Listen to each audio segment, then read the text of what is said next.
Hello everyone and good morning. Welcome everyone to the stream. Another full day of streaming for everyone. Some ongoing stuff and some concluding stuff today as we are still in the final countdown before the slew of major new releases coming out this coming week. As you know, this week we have a ridiculous amount of new game releases and new console launches. Everything crazy is happening. Alright? Pretty crazy. So, welcome everyone to the stream. Welcome. The calm before the gaming storm, right? I have a few news stories to talk about today. Alright, but before we get to those news stories, a few things obviously I like to talk about with my streams and the like. Excuse me. Today is Saturday, the 7th of November, 2020. Before we get started, I just want to remind everyone, my streams are a no politics zone. What that means is that we do not talk at any length about politics. If I ever feel like talking about them, I obviously have that ability because it's my stream. But the rule of thumb is, we don't talk about politics here. Why? It's incredibly derailing. It gets people angry and at each other's throats. And it really isn't in the spirit of what I do here. Here, I am here to play games, have fun with you guys, have a bunch of interactions, and have a good time. I like to pride myself on my streams being a place where we unplug from all of the drama of the real world, right? And just kind of relax and forget about all that crap going on outside. Now, this year in particular, holy shit. This has been a crazy fucking year, right? With all the crazy dramatic shit happening in real life. And many people have told me my streams have been a haven for them, a place where they can come and forget about most of that stuff. And I appreciate that. That's what I've tried to do.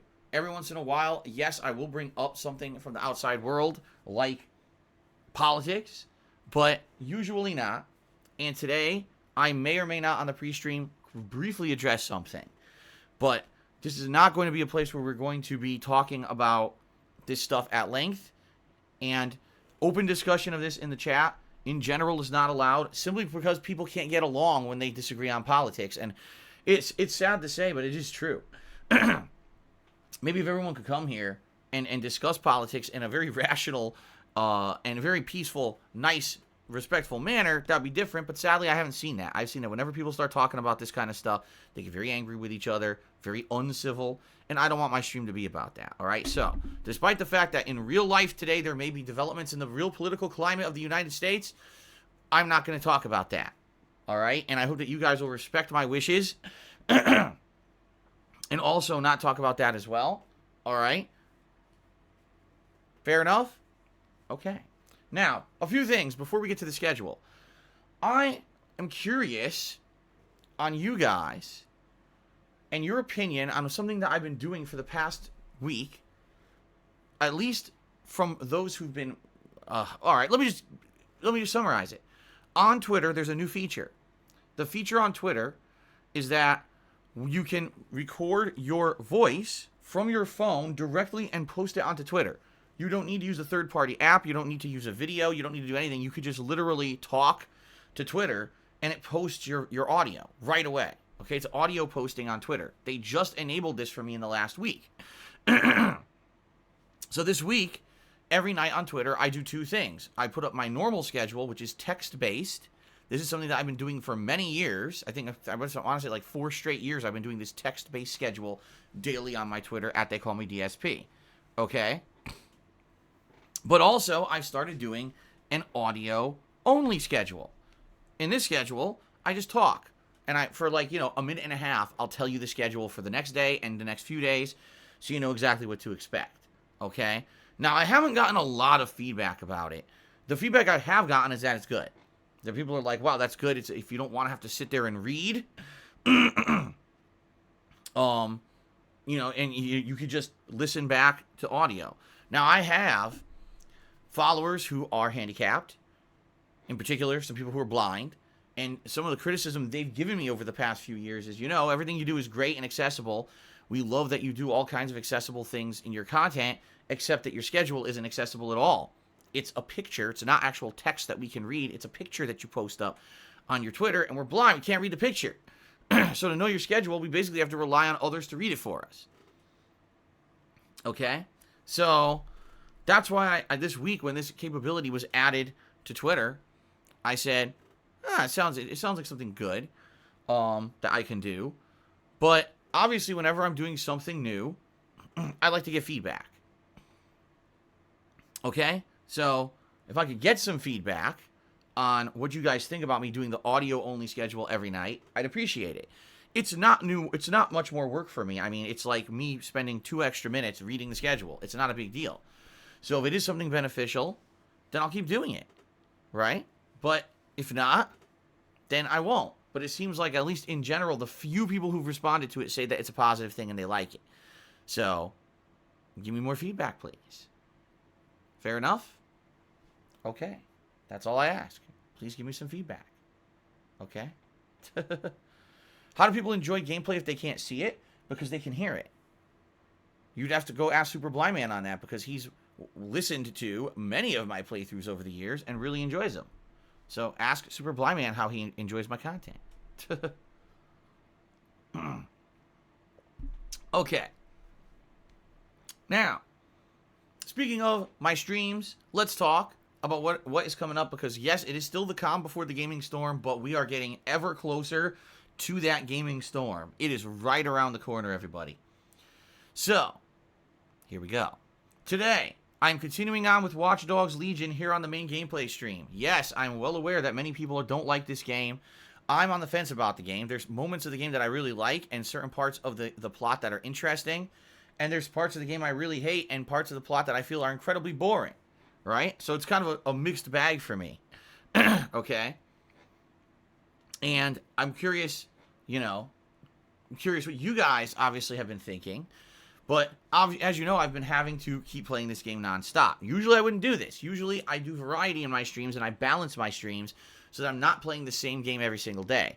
But this is an exception this weekend. The reason being, I need to finish Watch Dogs Legion this weekend, because this week has so many new high-profile gaming releases that there is no way that I could have this be a lingering playthrough and expect that I'm going to finish it in a reasonable amount of time.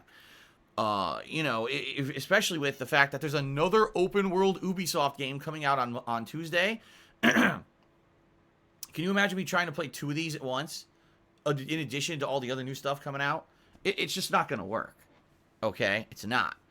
So, that being said, I am doing my best to focus in and try to finish this game. Alright?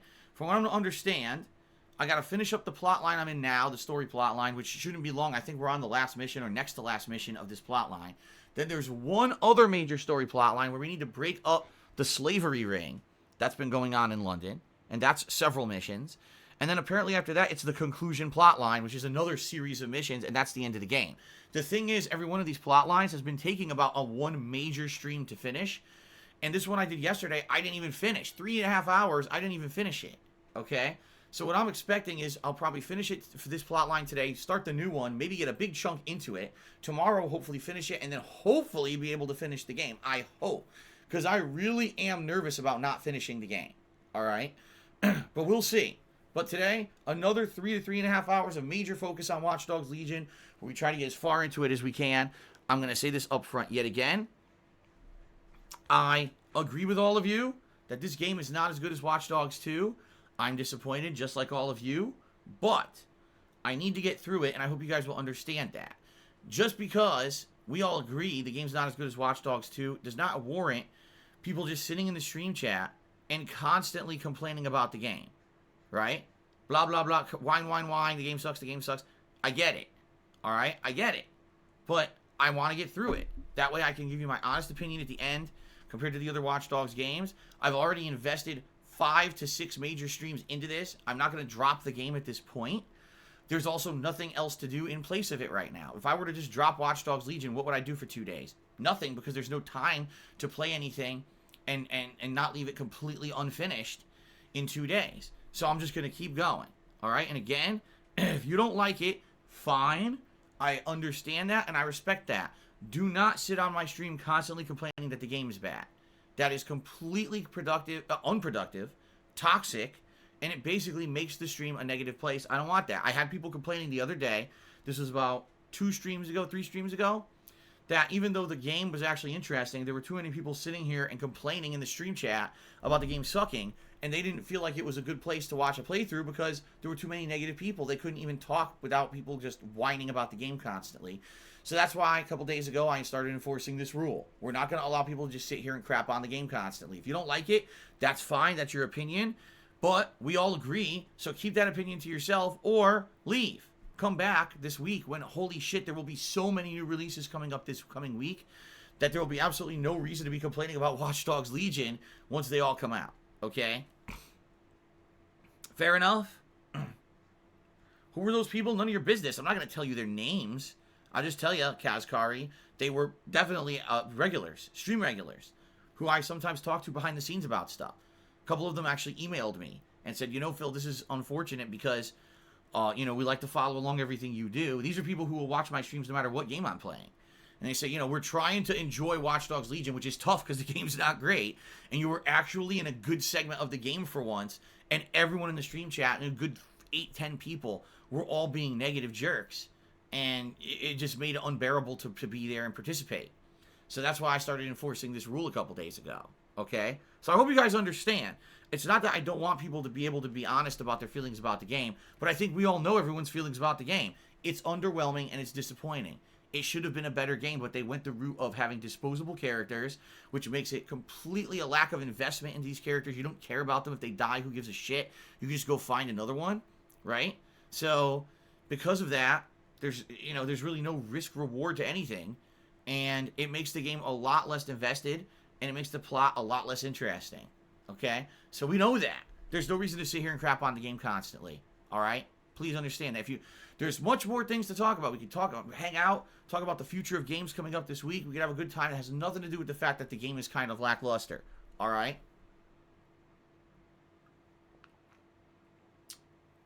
Fair enough? Kazkari, okay. Kazkari says again, well, I didn't see those people in chat. It would have been nice to know what they enjoy because it's a different perspective. Here's the thing, Kazkari. Here's what you have to understand. Alright? If you don't like this game and you're just sitting here crapping on it in the chat, you've created an environment where people who are liking it don't want to participate. They feel this is now a hostile environment where if they say anything, people are now going to pile on them and be like, well, why the hell are you, how dare you be against us? You know what I mean? It's kind of like, I'll be honest here, our current political climate. If you're feeling one way or the other, why are you going to go to this other side and talk with those people who are all piling on of a different political opinion? You know what I mean? It's like you're asking for trouble. People would much rather talk in the stream chat if it's more open-minded and people not just constantly piling negatively on a game. And listen, I get it. Again, I get it. I totally get it. I don't like the game that much either. Okay, I'm of the same mind as you, but I'm not going to sit here and crap on it unfairly constantly and razz on it. I just want to get through it. You see, that's my different opinion. So, please, guys, I get it, but please don't pile negatively on the game. Let's just get through it together, all right? If you don't like it and you cannot resist being negative about the game, you can come back on Tuesday when I'm playing 2 completely different new games, or on Thursday when I'll hopefully be covering the PS5. Fair enough? Okay. Now, that's today's main gameplay stream. Later tonight, we are wrapping up the Dark Pictures Anthology Little Hope. It's my final stream ever of the game, where we're going to be finishing up our alternate choices run.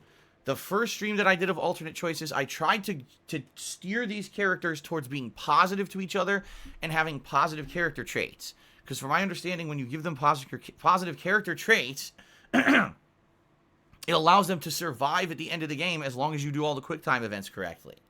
Okay? So, I'm trying to keep everybody alive. At the same time, I'm trying to do things slightly differently. For example, I gave the knife to Taylor instead of Daniel, and I'm curious what happens if Taylor has the knife instead of him. Does that mean that he'll still be able to survive, or is he going to be in trouble? You know, I don't know. I guess we're going to figure this out. Okay?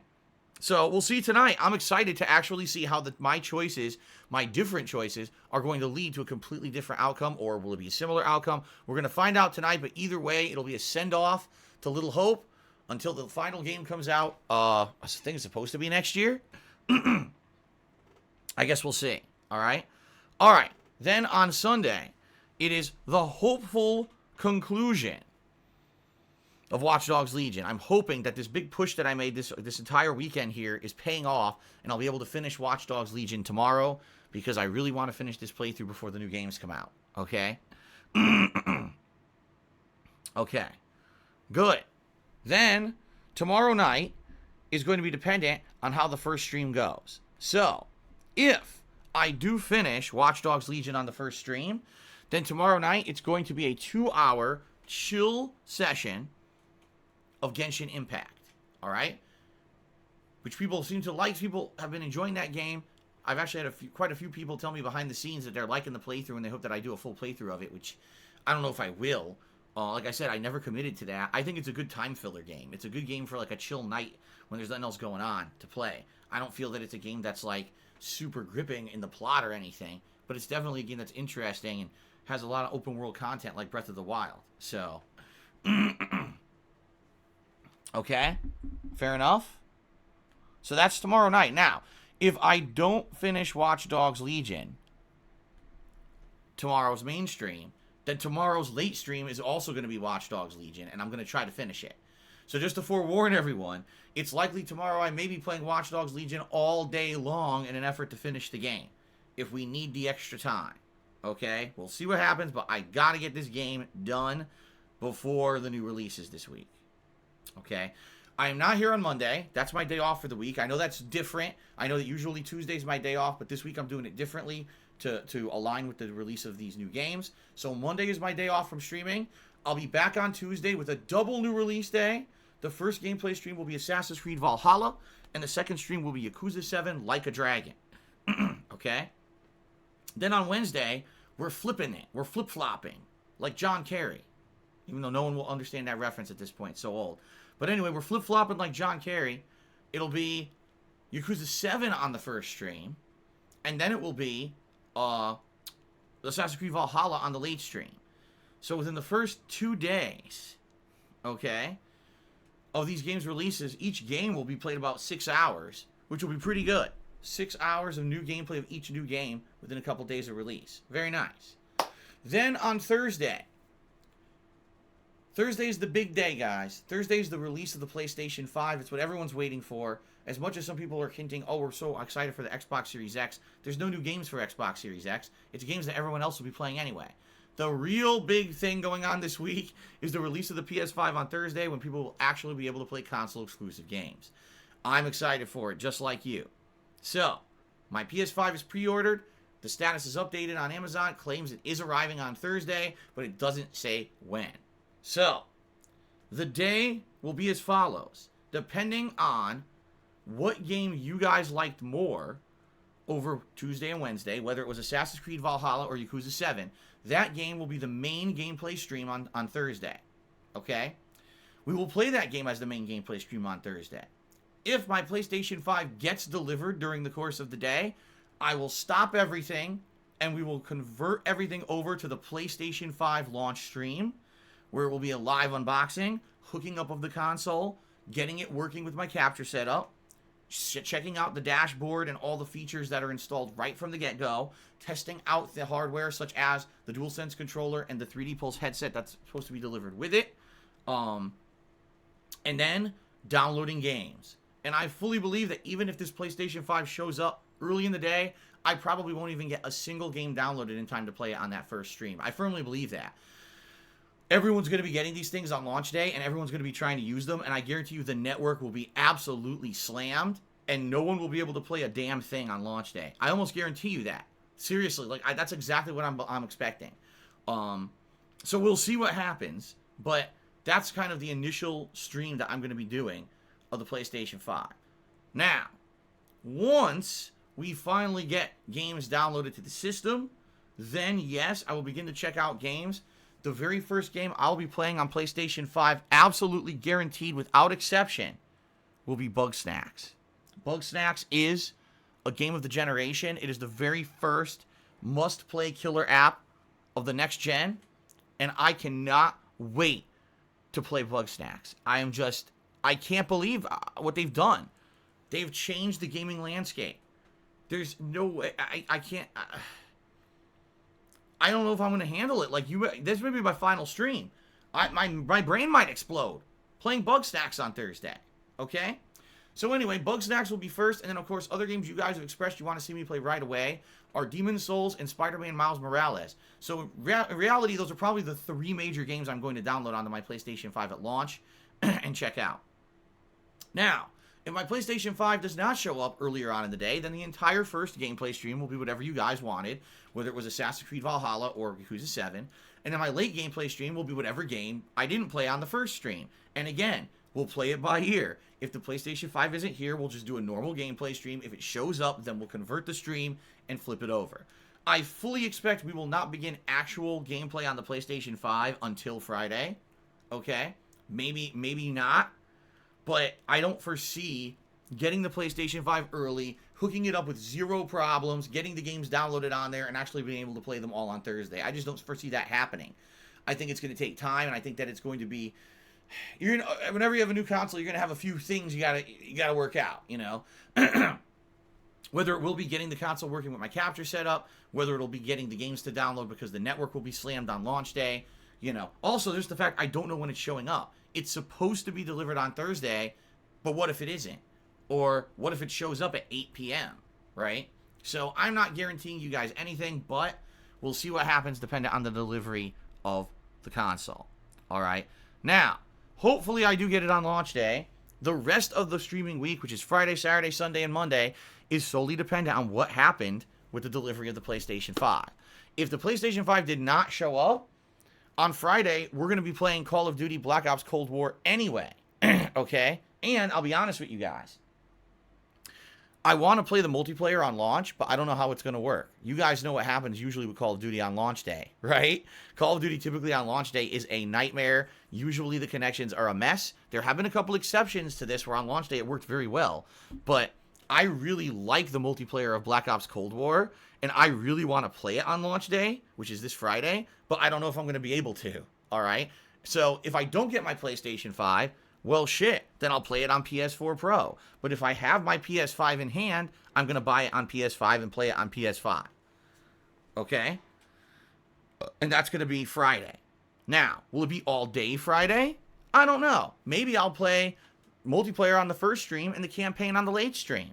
Maybe I'll do multiplayer on the first stream and then I'll play a different PS5 game on the late stream.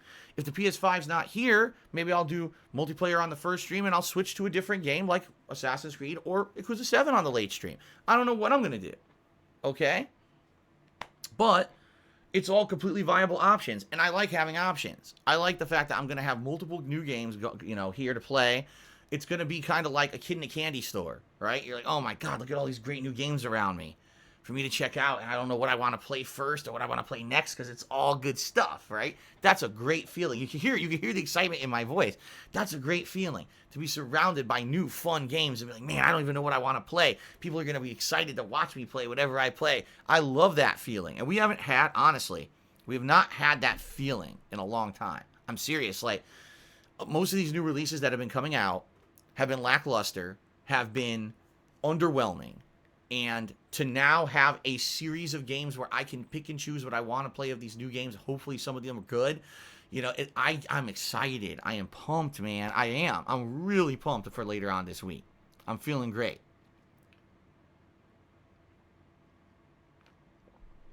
Okay. So anyway, like I said, what happens with the PlayStation 5 will determine the rest of my streaming week. I could very well just base it on your feedback. I guarantee you people are going to want to see me play Demon's Souls a lot.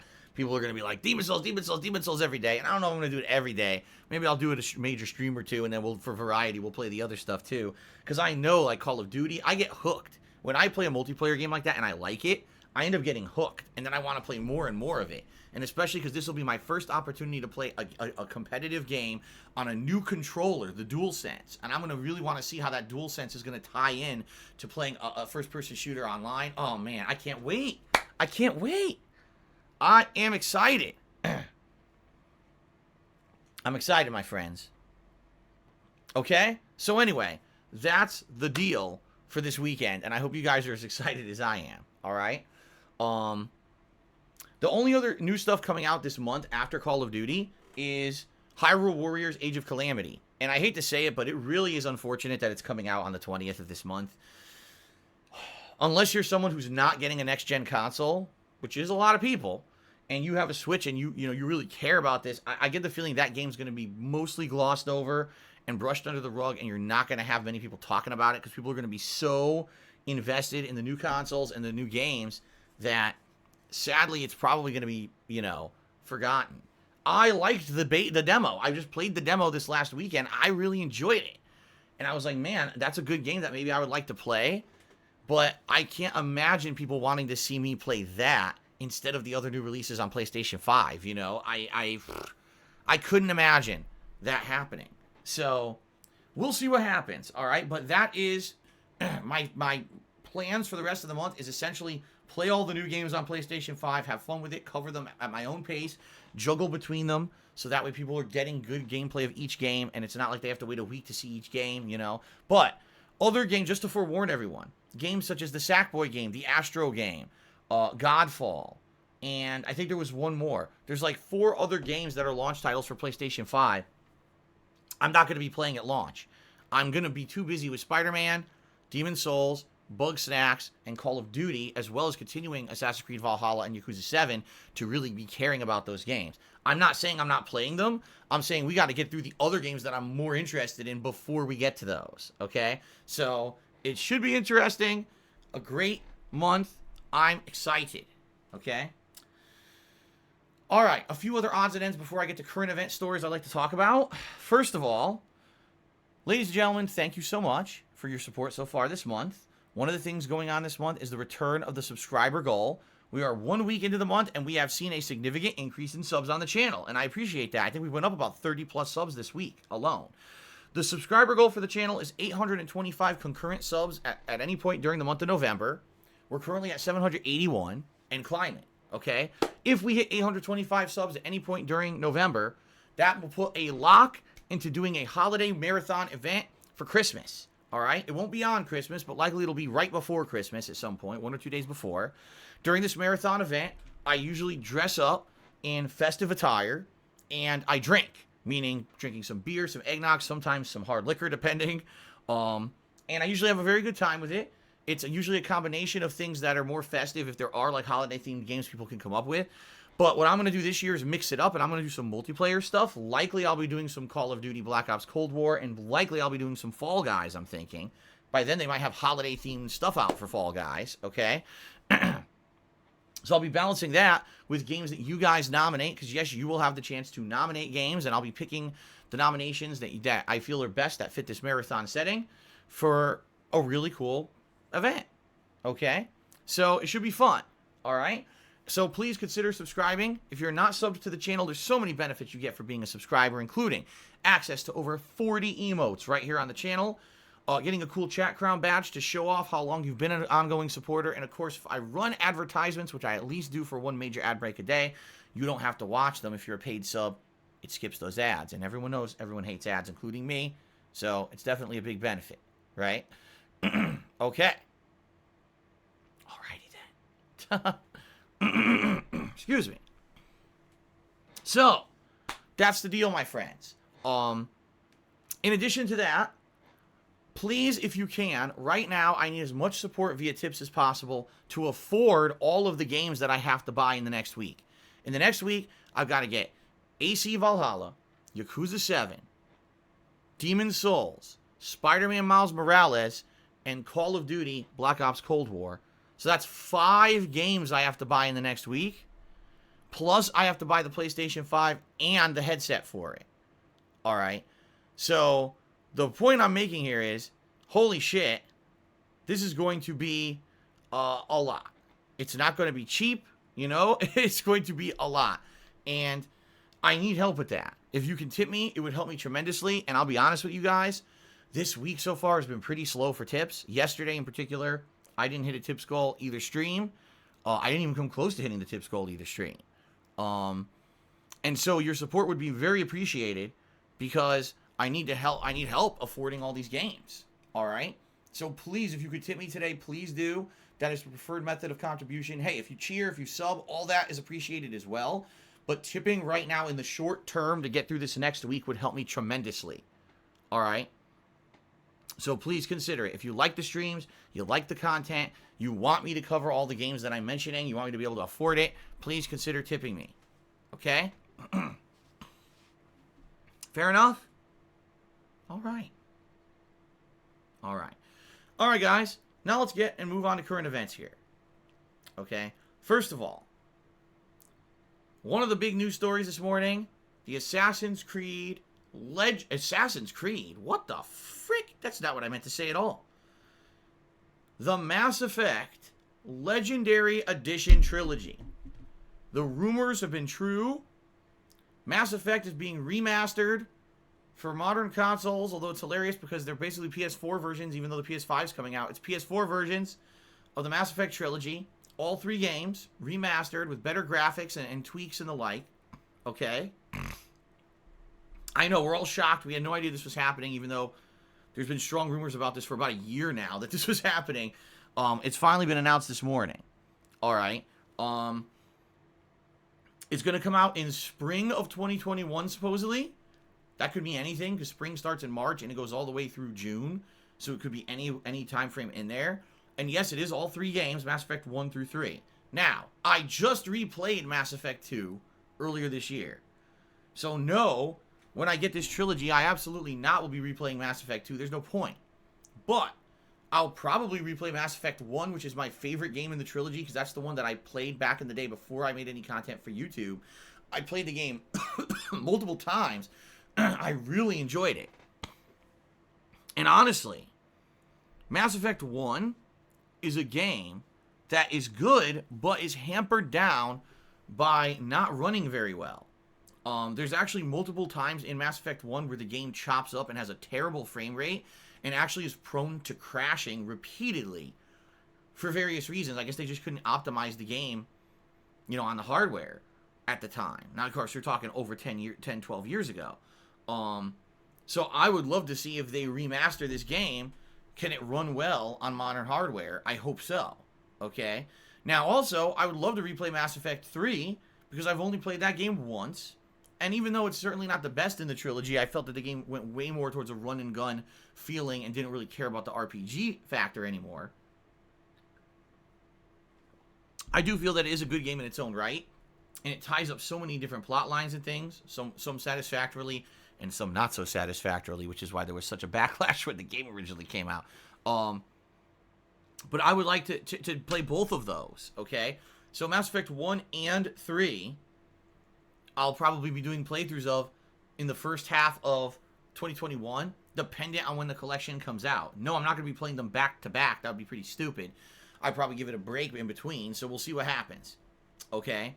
Now, in addition to that, it has been confirmed that veteran game devs at BioWare, what that means, who knows, because they didn't actually name names, veteran game devs at BioWare are working on a new Mass Effect game. Now, no information on what the game is, no information on if it's going to be more like a traditional Mass Effect or they're going something more modern or different, but just the fact to have some news that they're actually working on something Mass Effect related is interesting because Mass Effect Andromeda, as you guys remember, effectively killed the franchise for many years. EA outright came out and said that Mass Effect Andromeda performed so poorly in the sales department that they were basically shelving the franchise. In reality, what they did is they did shelve it, but they had the team work on this remaster trilogy and didn't tell anybody. So I guess if you can't make something good that's new, go back to the classics. That's what they did. So now they're going to have this remastered trilogy release. Hopefully that's going to build up new interest in the franchise again, so that maybe in another 1 or 2 years they come out with a new Mass Effect and people will trust in it again, because people lost a lot of faith when Andromeda came out because the game was so bad. So I guess we'll see. But I'm excited. I like Mass Effect, okay? And I was just as disappointed in Andromeda as most of you. I could barely finish the game. It was that bad. And I'm certainly hoping that they go back to their roots and they make it more a sci-fi RPG rather than a action-based shooter that sucks shit. And I guess we'll see. All right, but I'm excited to know that they have the core. What they're saying is veteran game devs. They actually literally, they emphasize this. we have a veteran game development team working on this game. Because, you know, the reports were Mass Effect Andromeda was essentially worked on by the B team, a group of newbies who hadn't worked on a Mass Effect game before. It was more like a bunch of fans of Mass Effect making a fan game rather than a real game, and that's why it turned out so bad. So now they're like, oh no, we got some veterans working on it this time. You know, they ain't gonna fuck that shit up. I guess we'll see. But I am excited. Hopefully, this remastered trilogy will be good next year, and then hopefully the next game will be good. All right. Another piece of news coming out today from Digital Foundry. Now, I have a very different take on this than Digital Foundry does, but I will basically tell you word for word what they said. PlayStation 5 at launch will not be able to have any kind of external storage except for anything officially sponsored by Sony. Like, Sony will be selling their own branded external hard drives for the console, but at launch there's no other options. Like, there's no third-party hard drive that's compatible with the PlayStation 5. Therefore, you essentially cannot expand your storage space on the PlayStation 5. So number one, that's kind of a detriment, right? I agree. I think that you should be able to expand it, but the fact that you can't do it at launch, that kind of sucks. The other thing, though, is that Digital Foundry found that even when you are using external storage, even the official storage that Sony is selling, you cannot externally store a PlayStation 5 game and run it. You can externally store a PlayStation 4 game. So, for example, let's say you're playing a backwards compatible game like Watch Dogs Legion from the PlayStation 4 and you load it onto your PS5. And it's the PS4 version, by the way. Not the PS5 version, but the PS4 version. And you can run it on an external hard drive, and that way you don't eat up your internal memory of your PS5. But you cannot store PS5 games on an external hard drive and run them. So, Digital Foundry's take is, this is a terrible thing. You're going to have to pick and choose what games you play on your PS5, and you're going to have to constantly be deleting the games and re-downloading them because there's just not going to be enough storage space on the console. All right. Now, here's the thing. First of all, PlayStation 5 reportedly is going to have around 650 gigs of storage space. Originally, we were told a terabyte. Then we were told 850. Now we're being told 650. Isn't that funny how things change over time, right? But anyway, if you look at the average size of a game on PlayStation 5, the reported average size of a game is between 80 to 100 gigs. Okay? Now, those are big AAA titles. We're not talking Bug Snacks, which is probably much smaller. We're talking giant AAA titles are about 80 to 100 gigs. The one exception is Call of Duty Black Ops Cold War, which reportedly, if you install all the content on your PlayStation 5 at launch, is 285 gigabytes. I just can't believe it. 285 gigabytes. That is fucking ridiculously stupid. All right. So again, what I'm hoping is that sadly, you'll be able to delete what you don't want. I'm probably not going to be playing Warzone, so I'm hoping I can have the campaign and the multiplayer on the console only, and when I finish the campaign, I can delete that to save hard drive space. All right. So, Jesus, that's pretty crazy, isn't it? But outside of that, every game's roughly 80 to 100 gigs. So if you're not playing Cold War, you can essentially fit 6, 7, maybe 8 major games on your PlayStation 5 at one time, at least for now. Okay, who plays more than 8 games at once? Like, Digital Foundry, this is a terrible thing. Oh, man, you can't store your games on external storage and run them from the external storage. You have to keep downloading and deleting and downloading these games again. It's like, dear Digital Foundry, the average gamer is not you. People don't need to be playing 7 and 8 games at a time to run graphical tests like you. So, for most people, this will not be an issue. All right? Even me. I'm a content creator. I'm a streamer. And even me, I mean, here's the games that I'm going to be playing. I'd like to carry over my Assassin's Creed Valhalla playthrough, because apparently the game will perform better on PlayStation 5 than on PlayStation 4 Pro. Bug Snacks, Demon's Souls, Spider-Man Miles Morales, and Black Ops Cold War. Like, those are the games that I'm looking to play on my PlayStation 5. Yes, essentially I'll probably leave Yakuza 7 on PlayStation 4 because it currently does not have an upgraded mode on PlayStation 5. So even though I could load the PS4 version on there, there's no benefit to doing so. It's not going to use the DualSense, haptic feedback. It's not going to have any graphical upgrade. So why am I going to do that? And especially if I want to save storage space on my PS5, I'll probably just play that on the PS4 Pro. Okay? So that being said, I don't even think there's going to be that much of a problem storing that many games. Even if you say Cold War is 200, let's say 250 gigs. Let's say it's 100 for Demon's Souls, that's 350. 100 for Spider-Man, that's 450. Okay, Valhalla, that's 550. And Bugsnax, even if Bugsnax is 100 gigs, that's 650. So there you go. So I've maxed my storage space with all of those games. And by the way, those are games that I'm going to be playing for a lengthy period of time, and I'm probably not going to be loading anything new on the PS5 for quite some time. So I'll be okay. Okay? But here's the thing. 7 years ago, there was a man who was a visionary. There was a man who saw into the future. This man was prophetic in ways. He knew what was going to happen. He knew that there would be an era when the physical copies of games would not be the preferred way to have games anymore.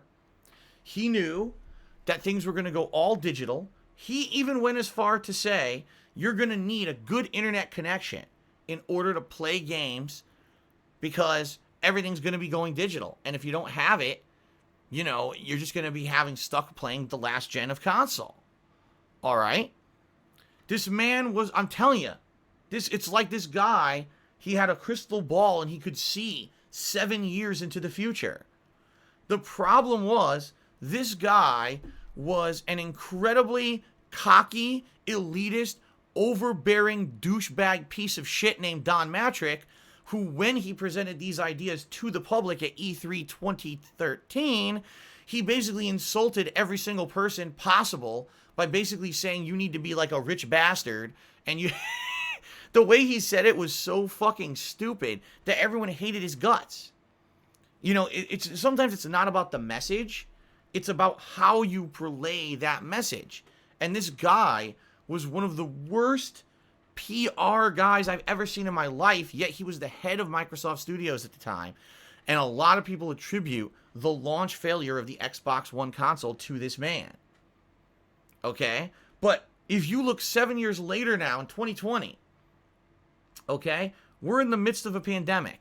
Most people are still not going out to stores to buy much, and the things that they are buying are usually things that are essential.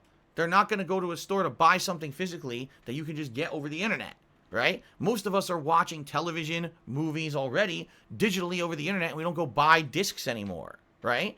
So games are definitely headed that way, although admittedly the problem is we don't have consistently good internet worldwide, especially in the United States. I could tell you guys, internet is incredibly different quality. You could have one person with a fiber optic connection where everything is super lickety split fast. You could have one person who has a cable modem like me, who it's fast, but it's not as fast as some other people. You could have some people who have, kind of mid-range to lower range internet where, yeah, they could play games, but good luck trying to download anything big because it takes forever.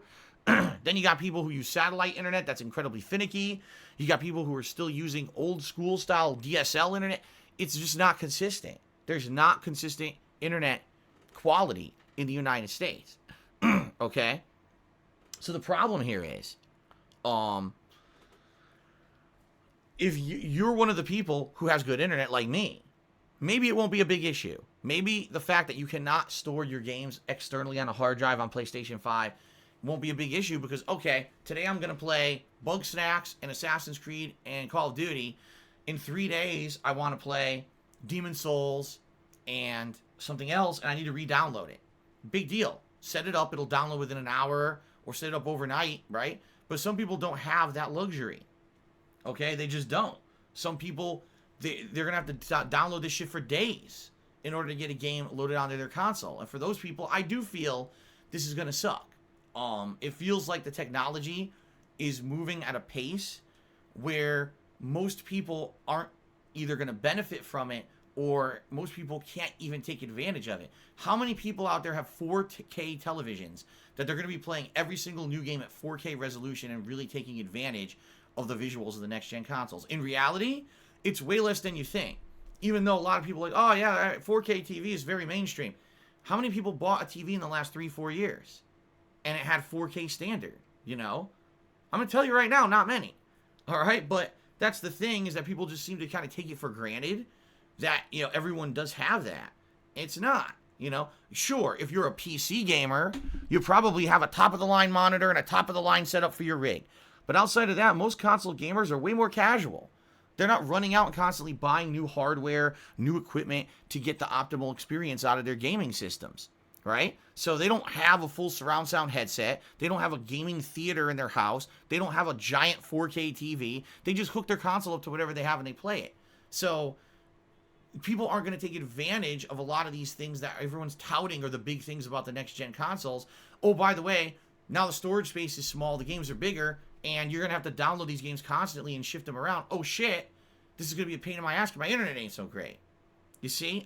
So that's what I think Digital Foundry is off base, because they're basically saying, well, this is annoying because we can't store 10 games on the PS5 to do our graphics tests on them at once. All right, Digital Foundry, no one cares about that. All right, literally no one. Most people are probably at most going to be playing 3 or 4 games on the PS5 at once, tops. People don't have, it's not their job to be playing games constantly or whatever. Someone like me, I have good internet, so I'm not too concerned about it. The person who should be concerned is someone who's going to get a next-gen console and doesn't have good internet. They might be shit out of luck here, okay? But I don't know if that's going to be a giant major chunk of consumers or not. So I guess we'll have to see. But I understand Digital Foundry's concern, but to report it as, oh, this is a real big major negative, it's kind of like, I don't know, man. I mean, there's definitely a group of people who'll be affected, but it's not like your personal experience. You're upset because you have to keep re-downloading games to do your tests. That's your situation. That's very unique, right? I don't sit here and complain about things. Of course, I have, and I don't want people to say, oh, Phil's hypocritical. You're right. There's been many times over the years I'm upset. I need to get a game right away for a stream in the morning, and the game doesn't go on PlayStation Network immediately overnight, and I get upset.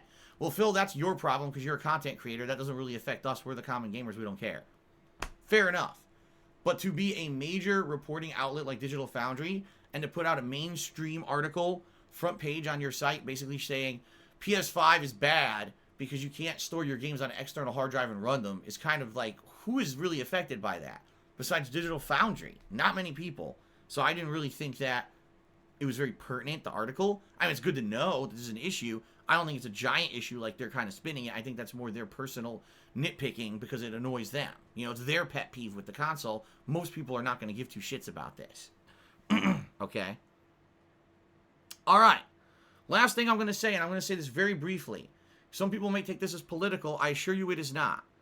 Ladies and gentlemen, I don't care who you were for in this election. I don't care if you're Democrat, Republican, or somewhere in between, or somewhere completely outside the scope of both. I have to ask you something. Please, if you live in the United States of America, do not go out right now into mass groups to either celebrate or protest what's going on with the elections. Ladies and gentlemen, in the United States of America, we are currently hitting record numbers of people being infected with the coronavirus on a daily basis. We are upwards of over 120,000 new cases per day, the most ever recorded worldwide. We are the worst in the fucking world right now because people are acting like the coronavirus is over. It's not. It's at its absolute worst right now in our country, and people are ignoring it like it doesn't exist. Anyone who's going out there right now into the fucking streets to either celebrate or protest is an irresponsible, selfish idiot. And I hate to say it, we are the land of the free and the home of the brain-dead fucking stupid. Because people have completely forgotten of what's going on, and what's going to happen is this is just going to get worse and worse until we actually wise up. But if you haven't noticed, our leadership are not saying anything about this. On either side. No person in power has come out and said, don't take to the streets to celebrate or protest. It's like they gave up. It's like they realized we're dumb, and the people here are dumb, and there's nothing we can do to make them do anything. We've been telling them for how many months, don't go to mass groups, wear a mask. No one listens, so they just gave up, right? And for me, it's like, this is fucked up because my parents are very much at risk. My parents are in the group that are high risk for coronavirus, and they've been very lucky that they have not gotten it. All right, if they get it, essentially they're very high risk of death, okay? And just because dumb, fucking, selfish, ignorant morons out there think that this thing is over when it's not, when we are actually at its absolute worst point, it's really starting to get to me. Oh, look at the people gathering outside the White House today. They're all morons. Fucking disperse them. They're spreading the coronavirus. Why are you allowing this? I don't, and all year, there's been protests nationwide. Should we protest to give more rights to African Americans or give them equal rights for Black Lives Matter movement? Yes. Should we have allowed these protests to go on for 6+ months? No. People should have gone the fuck home. But why do you think coronavirus numbers are up? Because we kept letting people go to mass groups in the streets. And look what's happening. Okay? This is nuts. Other countries are in national lockdowns. Right? Other countries outside the USA are locking down and telling people you must stay home to stop the spread of the coronavirus. In the USA, go celebrate or go protest. Get to the streets right now. What? Are you out of your fucking mind? Now, here's the other thing, and I love this because it just shows the insane stupidity and ignorance of the American people. I say something like this publicly, and then I get countered with a factoid like this. And I quote, but there's a 99.9% survival rate. Okay. There's a 99.9% survival rate from the coronavirus. First of all, I'm not here to confirm or deny that number. I don't care. But I'm going to counter it with something that I think you're going to appreciate. Okay? Ladies and gentlemen, I know of another virus that most people do not die from. However, I'm pretty sure that most of us would not want to get it. It's called the herpes virus. I'm pretty sure we don't want rampant spreading all over the world of the herpes virus. Despite the fact that herpes doesn't kill most people who get it, I'm pretty sure you don't want to live with it, right? Now, coronavirus is relatively new. We don't know the long-running effects of having it. A lot of people are reporting, even though they're getting better and supposedly cured of it, they still have lingering symptoms. There may be running problems with the coronavirus, meaning your lungs may be permanently damaged, your heart may be permanently damaged. Do we want that? Oh, but there's a 99.9% survival rate, so who cares? Go out in the streets without a mask and go mass groups and just do whatever you want. You know what? If that's actually what you believe, then you probably don't care about anything. You don't care about getting herpes. You don't care about anything. You know, how do you not care about your fellow man? Even if it's you don't care about yourself, you're that dumb. You don't care about yourself. You do realize there's elderly people, right? You do realize that there's people who have underlying pre-existing conditions that make them susceptible to things like this. If you don't care about yourself, fine. Go do your fucking destructive behaviors that only affect yourself. When you go out without a mask and you go out and gather in groups, as people are doing right now, you are saying, I don't care about anyone else. I don't give a fuck about anyone. I'm a completely selfish douchebag piece of garbage. And all I care about is having fun and being my American way, bro. Go out and do whatever I need to do because it's the American way to be land of the free and home of the fucking stupid. So let's go be fucking stupid, right? And it's ridiculous. Okay? And what really irks me, all right, what really irks me about this, I live in a place where everyone is abiding by the rules. Every time I go out, everyone's wearing a mask, okay? Everyone is social distancing, at least to the most capacity. I get the feeling during the holidays, not as much, because you know what happens. More people will be out and about for shopping, and it's going to get worse and worse. But for the most part, here we've been trying to do the right thing. Every fucking time idiots go out into a major city, into a mass gathering, you've completely undone the work of the people who are staying home and doing the right thing. You're basically saying, we don't care that you're sacrificing to try to keep other people healthy because we're greedy and selfish and ignorant. Because a lot of people maybe don't realize how greedy and selfish they're being. They're just that stupid. We need an actual leader in our country. I don't care what side of the political spectrum this person is. They need to come out and say it. Stop fucking gathering in groups, period. There's no excuse for people to be standing outside the White House right now or in any major city. Go the fuck home, you dumb fucks. You are so fucking stupid. You're gonna kill people. And it pisses me off to see this shit. All right, I got it off my chest. I had to say it. I'm so angry.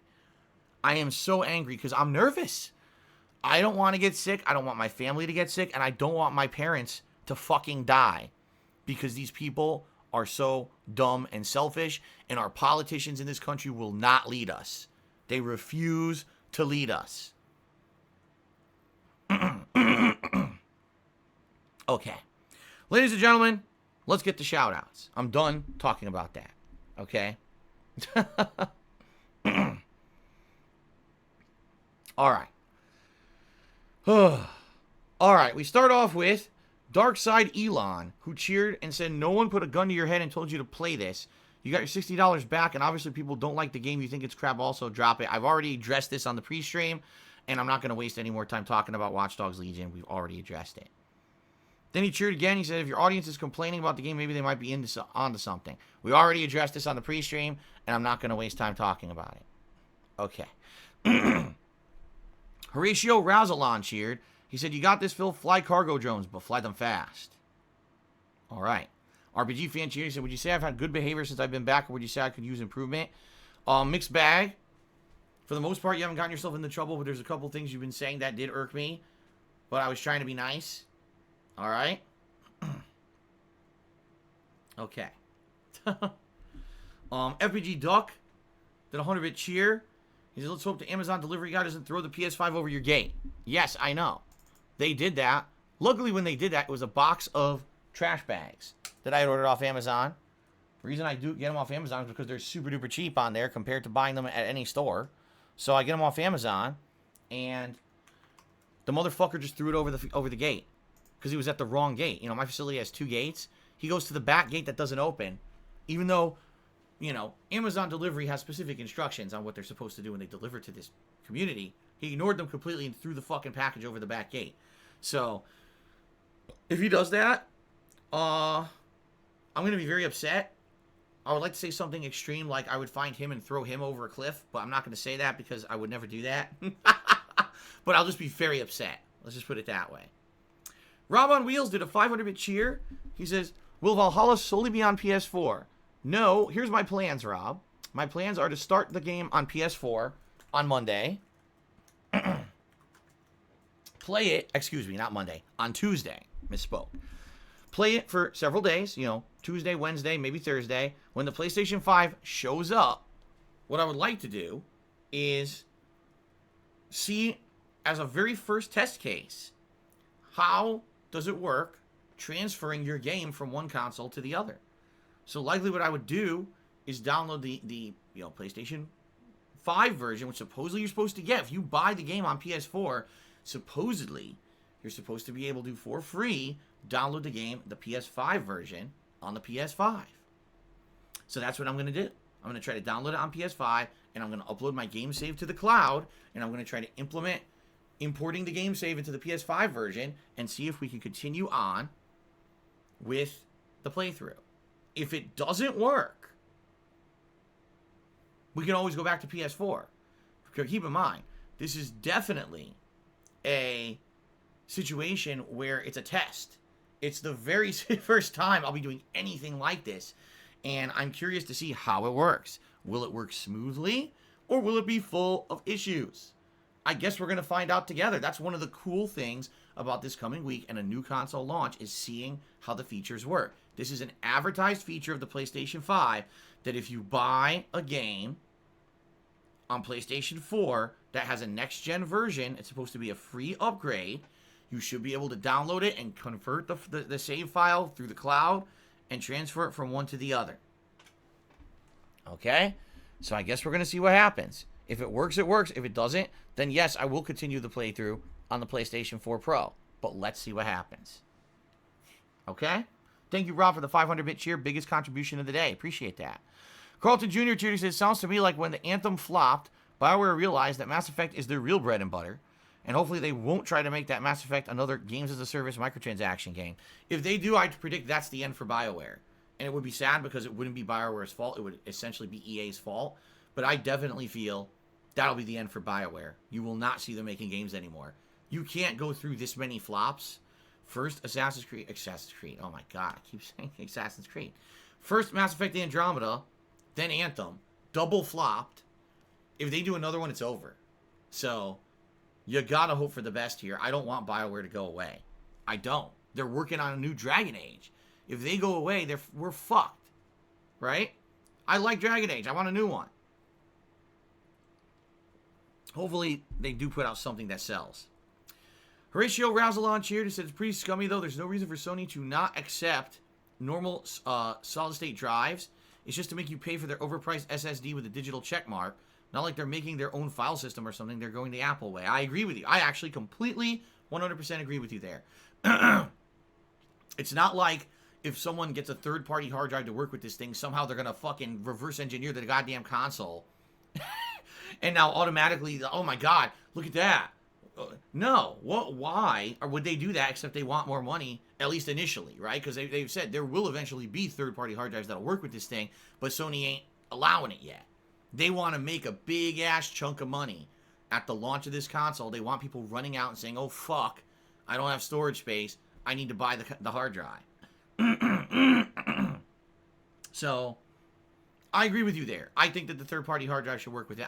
I'm upset it doesn't. Gazenshi has subscribed to the channel. Thank you, Gazenshi, for the sub. I appreciate that. Eternal Napalm cheered. He says, you talk frequently about PS5 and Xbox Series X. What about Google Stadia? What? What? Let me read that again. You talk frequently about PS5 and Xbox Series X. What about Google Stadia? What? Okay, let's continue on.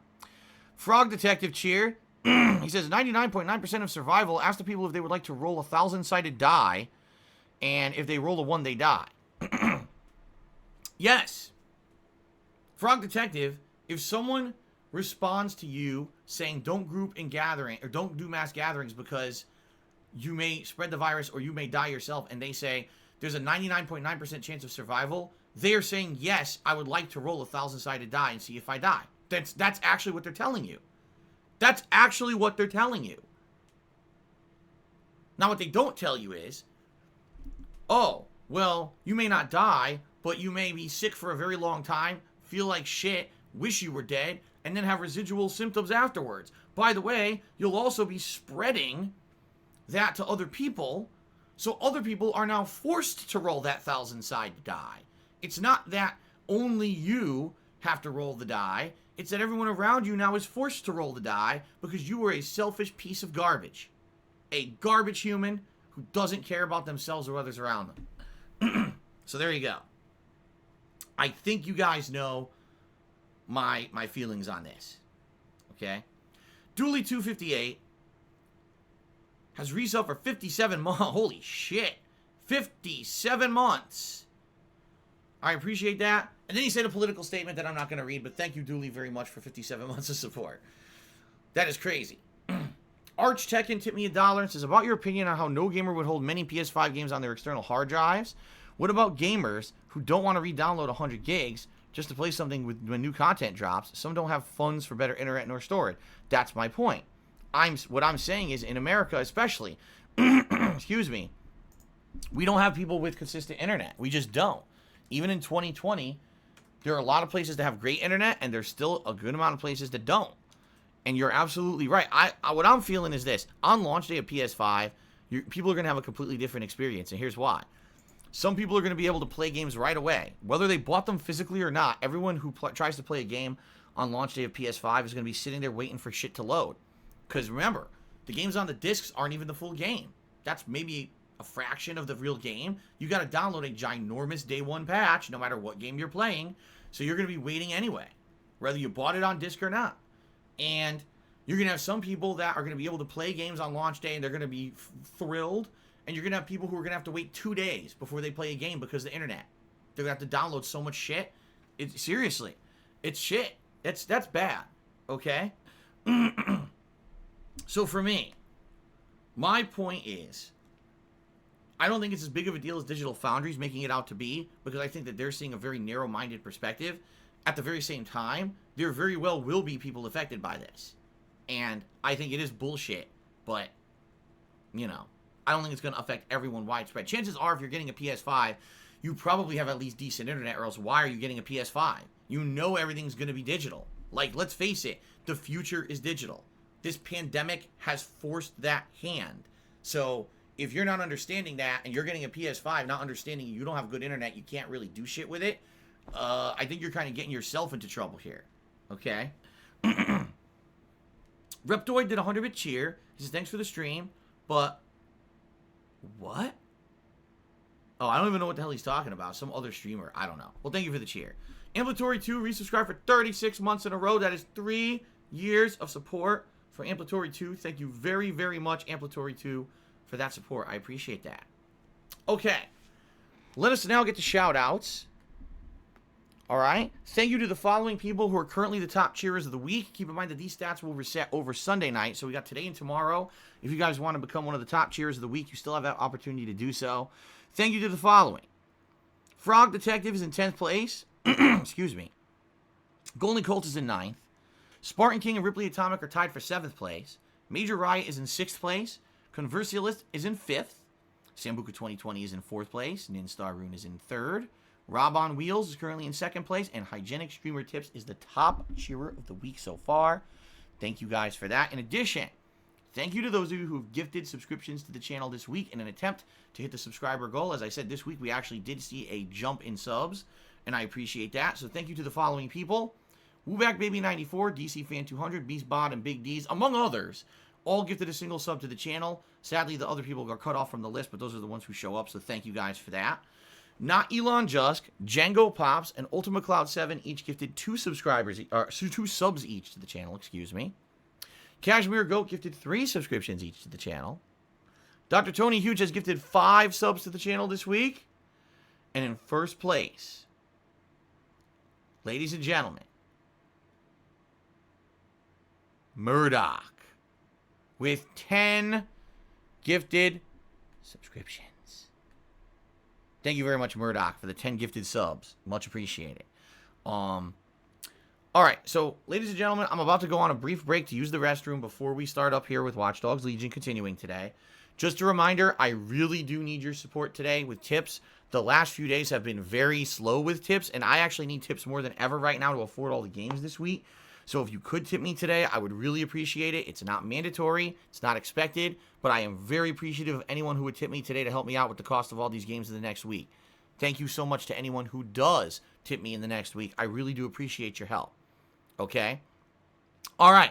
Let's take a break. When I come back from break, it's Watch Dogs Legion continuing, my friends. Thank you very much, and I shall see you after the break. Thanks.